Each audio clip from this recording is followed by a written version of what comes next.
વડોદરાના ward number 13 માં RV Desai road પર પાલિકાનો સપાટો ગેરકાયદેસર દબાણો દૂર કરાયા। વડોદરા મહાનગરપાલિકાની દબાણ શાખા દ્વારા આજે શહેરના વોર્ડ નંબર 13 માં આરવી દેસાઈ રોડ પર એક મોટી ડિમોલિશન ડ્રાઈવ હાથ ધરવામાં આવી હતી। ગંગોત્રી એપાર્ટમેન્ટ અને માહેશ્વરી સેવા નિકેતનની બહાર લાંબા સમયથી અડીંગો જમાવીને બેઠેલા દબાણકર્તાઓ સામે તંત્રએ લાલાંક કરતા સમગ્ર વિસ્તારમાં ભારે ચકચાર મચી જવા પામી હતી।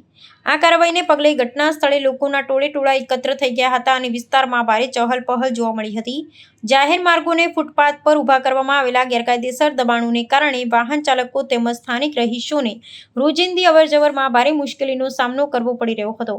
આ ટ્રાફિક સમસ્યાના નિવારણ અર્થે પાલિકાની ટીમ મશીનરી અને પૂરતા સ્ટાફ સાથે સ્થળ પર પહોંચી હતી અને દબાણનો સફાયો શરૂ કર્યો હતો। કાર્યવાહી દરમિયાન કેટલાક દબાણ ધારકોએ પોતાનો સામાન જાતે જ હટાવવાની દોડધામ કરી મૂકી હતી, જ્યારે અમુક સ્થળોએ અધિકારીઓ અને દબાણકર્તાઓ વચ્ચે સામાન્ય બોલાચાલીના દ્રશ્યો પણ સર્જાયા હતા।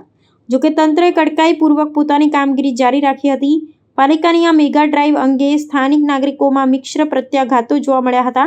સામાન્ય લોકોએ માર્ગો ખુલ્લા થવાથી ટ્રાફિકની સમસ્યા હળવી બનશે તેવી આશા સાથે તંત્રના પગલાંને આવકાર્યું છે, જ્યારે કેટલાક નાના વેપારીઓ રોજગાર પર પડનારી અસર અંગે ચિંતા વ્યક્ત કરી છે। ઉલ્લેખનીય છે કે વડોદરા મહાનગરપાલિકા દ્વારા શહેરને દબાણમુક્ત અને સુવ્યવસ્થિત રાખવા માટે સમયાંતરે આવી ઝુંબેશ ચલાવવામાં આવી છે અને આગામી દિવસોમાં શહેરના અન્ય વિસ્તારોમાં પણ આ દબાણ હટાવ કામગીરીને વધુ સઘન બનાવવામાં આવે તેવી પ્રબળ શક્યતાઓ છે।